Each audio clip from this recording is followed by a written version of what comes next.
Imagine a world where your worth depends on whether you can swell your belly. In medieval Europe, a woman without an heir was little more than political dead weight. But what if nature didn't cooperate? Desperation birthed creativity, and creativity birthed fraud. From stuffing bellies with poultry to passing off someone else's baby, these schemes weren't just shocking, they were survival. Tonight, we dive into the most disturbing ways women faked pregnancy when failure meant humiliation, or worse.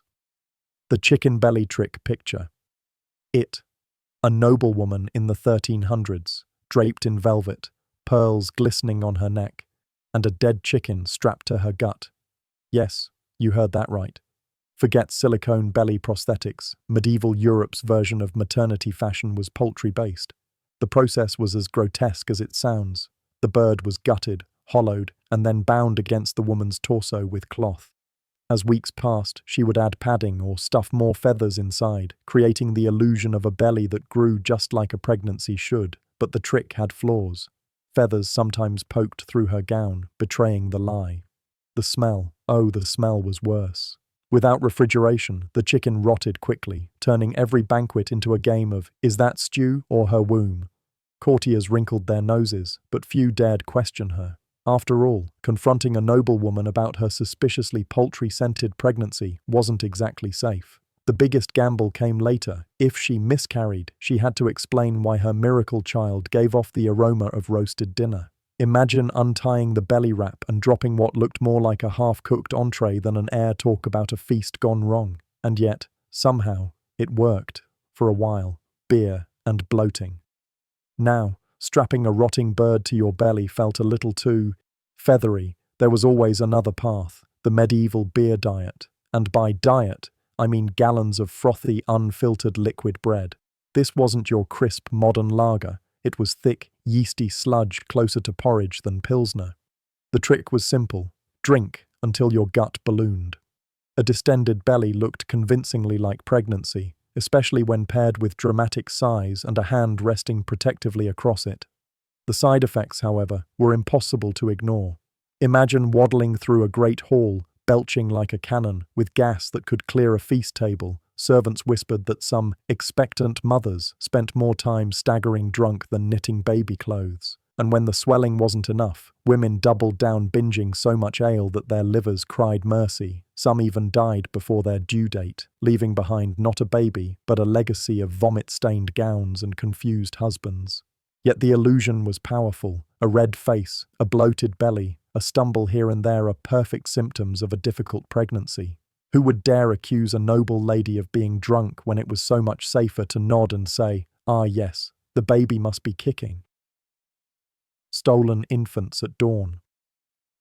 When fake bellies and beer guts weren't enough, some women went for the nuclear option, stealing an actual baby.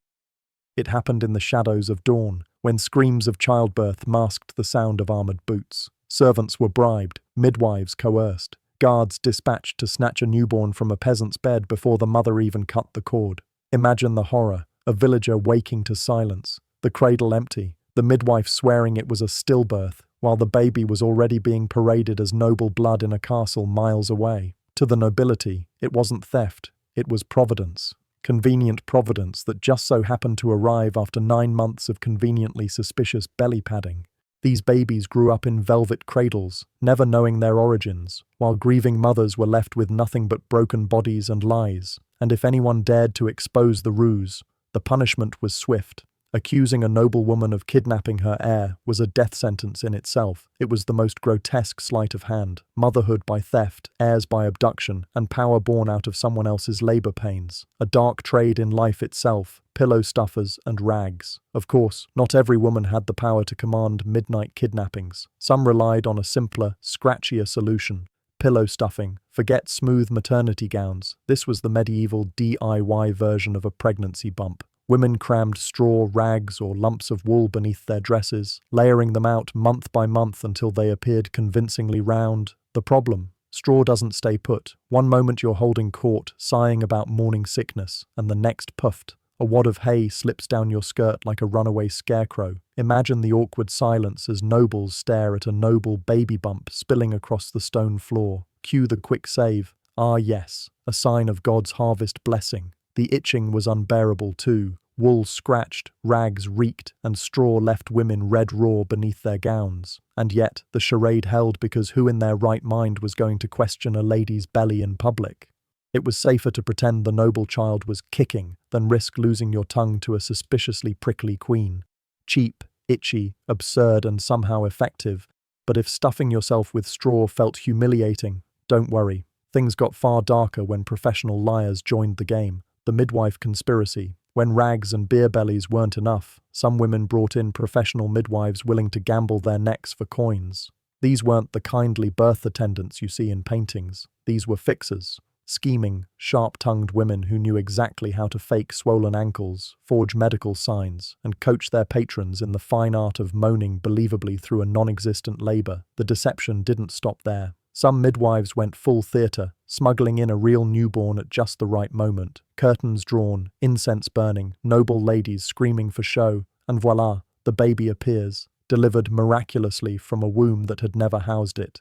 The servants whispered in awe, the husband beamed, and the midwife counted her pay with bloody hands. But the risks were enormous. If caught, these women weren't just shamed, they were mutilated, burned, or tossed into rivers as witches. Yet the demand was relentless. Powerful families needed heirs, and heirs meant midwives could name their price. For some, it was less medicine and more medieval stagecraft, a bloody spectacle with life and death stakes. And when the act grew stale, well, that's when tragedy had to be staged, complete with props and gore, goat's blood and miscarriage.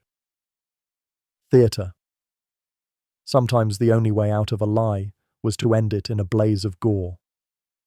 Enter the miscarriage performance, a gruesome spectacle staged with goat's blood. Thick, dark, and sticky, it looked disturbingly human.